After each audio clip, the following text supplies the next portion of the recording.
It's 5:30. It's um the the temperature gauge that's over just behind there is saying stupid numbers, which I don't believe. Temperature gauge on the back door is saying 38. As you probably can see, there's a breeze, and I can't hear. I can hear traffic now because it's 5:30. I was out here a quarter of an hour ago and it was absolutely silent. No sounds of farm machinery.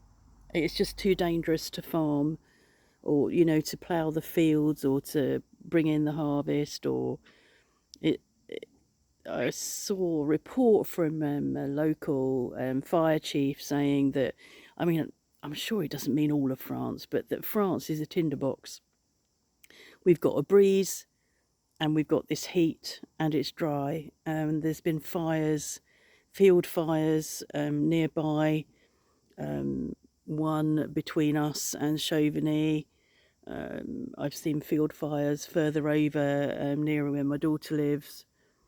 So, farm machinery working in the fields. Our fields, our land, our terrain, is very, very rocky and stony. So they'd only need to hit a stone and make a spark, which is probably why fields end up in flames. Just one spark. I can hear the firing range. I think down. I don't know how many kilometres it is from here. About 20 kilometres away. I can hear that. But it is just so hot, and I've only come out here to do this. We've been indoors all day. Shutters are closed, and we won't open them until the sun's off them, which will be probably about, I don't know, 8 o'clock. The chickens were out for the morning, and then I went down after lunch, and all of them, apart from the Gold Brahma who went missing the other day, all of them are back in with access to water and food, and it's more sheltered down there. I wonder about animals, especially Ida and the chickens. I mean, I know chickens don't think really, probably, in the way that we do. And I think as humans, we do tend to sort of project our own stuff onto our animals. But I do wonder whether they're wanting and looking at you as if to say, can you turn it off now? Could you turn it down? This is just too much. The chickens were all with their wings out and their beaks open, really struggling in the heat. And Ida, when I went down to put the chickens back, was in the back of the shelter, as far back as she could get, really, out of the sun and out of. There's plenty of shade in the garden, so she could be in the shade, but it isn't the same as being right back in the shelter. Is probably much cooler, I imagine. I don't know. Oh, yeah. So I was at art yesterday. Don't normally do art on a Friday. It was moved from Thursday to Friday, and obviously it's in French. And there was a conversation going on about the weather, because obviously yesterday was stinking hot as well. And if I understood correctly, one of the male that is in our art class was denying that this was an issue, that this was a problem, that this was unusual. And I was listening and carried on painting, because quite often the conversation's going on and some of it I don't understand, and I sort of get locked into what I'm doing, and I'm absorbing the French, which is great. It's a fabulous way to learn French, is to just sit there and have it all being, absorbing it. But I was listening and I was thinking, that's wrong, if I understood correctly what he was saying. So he was saying, it's just 3 days of heat and all this panic and all this worry and all this la la la. And after a bit, I looked up and I think they were a bit shocked because they think I've turned off. And I looked up and I went, 5 days, and we're in June. And then I looked down and carried on painting, because we're in June. It's not July, it's not August. When we arrived in July 2006, there was a canicule, there was a heat wave, and I'm not sure how many people died, but many, many, many old people died. And there was a whole shift of policy after that, that medical staff could not go off on holiday en masse, that there had to be a rota system, a shift system, so that there were always medical staff here to deal with, people and old people, fragile people, vulnerable people who may not be able to take care of themselves in this heat. So that there was a policy change in 2006, but that was in July. It was in mid-July we arrived here, and it wasn't as hot as this. It was hot. It was incredibly humid. We'd got obviously removal boxes to unpack, and we just couldn't. We could not.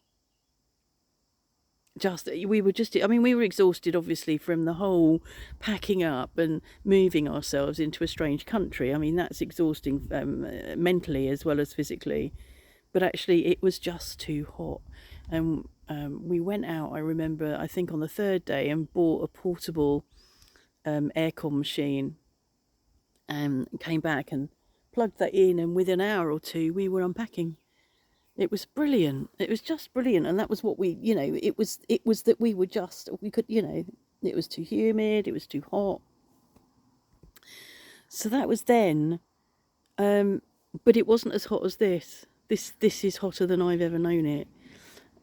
When I walked out to go and do the chickens earlier, I'd closed. I know we don't close the back shutters, but when I was cooking the dinner, I closed the back door shutters because the sun was bouncing off and dazzling me inside, so I closed the shutters.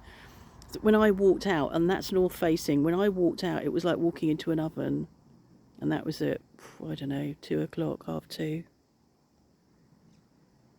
So this is really, really unusual.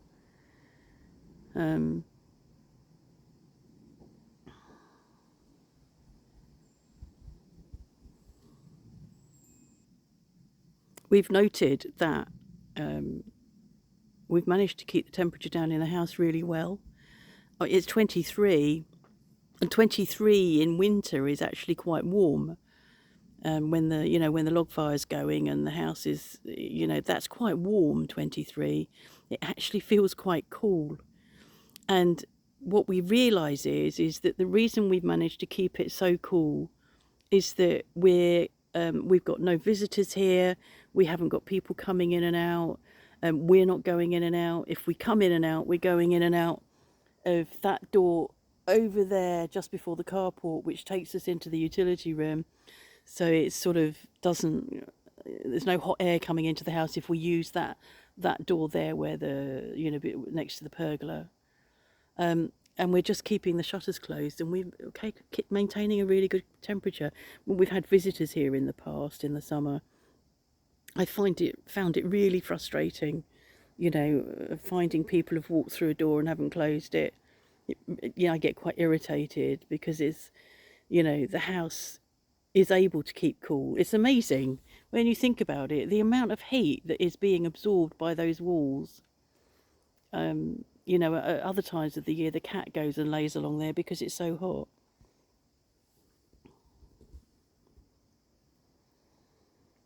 She isn't dead.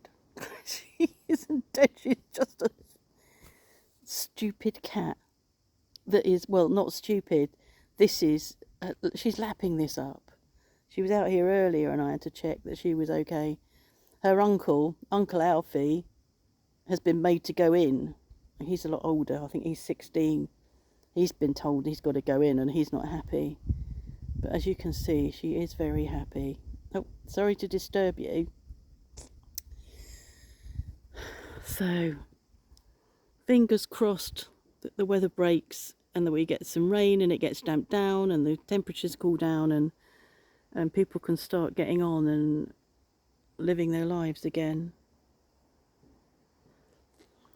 We need to do some watering tonight. I think I need to check.